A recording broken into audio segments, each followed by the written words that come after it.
Why are so many young people unhappy? To cite just one example, Reuters reported in 2019 that suicidal thinking, severe depression, and rates of self-injury among U.S. college students more than doubled over less than a decade. And unhappiness is hardly confined to Americans. As the social commentator Kay Heimowitz recently wrote, Germans are lonely, the bon vivant French are lonely, and even the Scandinavians are lonely. The British Prime Minister recently appointed a Minister of Loneliness. People have more money, better health, better housing, more education, and live longer than at any time in history. But people, especially the young, are unhappier than at any time since data began to be collected. Why? There are any number of reasons: increased drug and opioid addiction, less human interaction because of constant cell phone use, and young people's fears for their future are the most widely offered explanations. But the biggest reason is the loss of values and meaning. Let's begin with values, and I'll focus on America. The United States was founded on two sets of values, Judeo-Christian and American. This combination created the freest, most opportunity-giving, most affluent country in world history. This is not chauvinism, it's fact. That's why people from every country on earth have wanted to emigrate to America, and still do. Chief among the American values was keeping government as small as possible. This enabled non-governmental institutions, Kiwanis, Rotary and Lions clubs, book clubs, the Boy Scouts and Girl Scouts, bowling leagues, music societies, and of course churches, to provide Americans with friends and to provide the neediest Americans with help. But as government has gotten ever larger, many of these non-governmental groups have dwindled in number or simply disappeared. Another set of values is referred to as middle class or bourgeois values. These include getting married before having a child, making a family, getting a job, self-discipline, delayed gratification, and patriotism.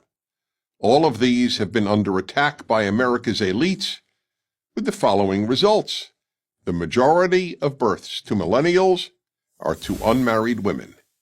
Yet according to a 2018 Cigna study, single parents are generally the loneliest of Americans. The percentage of American adults who have never been married and who have no children is at an historic high. Then there's patriotism. Until the 1960s, Americans grew up loving their country, admiring the founders, and believing in America's values, most especially liberty. Americans did not ignore the bad parts of their history, but they were wise enough to recognize that what made America exceptional was not its flaws, which were all universal, but its virtues, which were not. This strong American identity provided generations of Americans with roots, community, optimism, and meaning. Which brings me to the most important reason for all this unhappiness: a lack of meaning. As Viktor Frankl, the renowned Austrian-American psychoanalyst, wrote in his masterpiece, Man's Search for Meaning, aside from food, the greatest human need is meaning. And nothing has given Americans, or any other people for that matter, as much meaning as religion.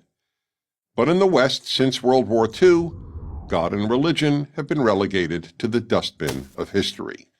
The result is that more than a third of Americans born after 1980 affiliate with no religion. This is unprecedented in American history, and it's even worse in Europe. Maybe, just maybe, the decline of Protestantism, Catholicism, and Judaism, those great providers of meaning, is the single biggest factor in the increasing sadness and loneliness among so many young people in America and around the world. A 2016 study published in the Journal of the American Medical Association, JAMA Psychiatry, found that American women who attended a religious service at least once a week were 5 times less likely to commit suicide. And common sense suggests this applies to men as well. Young people have been told God is nonsense, their country is essentially evil, their past is deplorable, their future is bleak, and marriage and children are not important. Why are so many young people depressed, unhappy, and angry? It's not capitalism or income inequality or patriarchy or even global warming. It's having no religion, no God, and no country to believe in. And what does that leave them with? No meaning. But there is always Instagram. I'm Dennis Prager.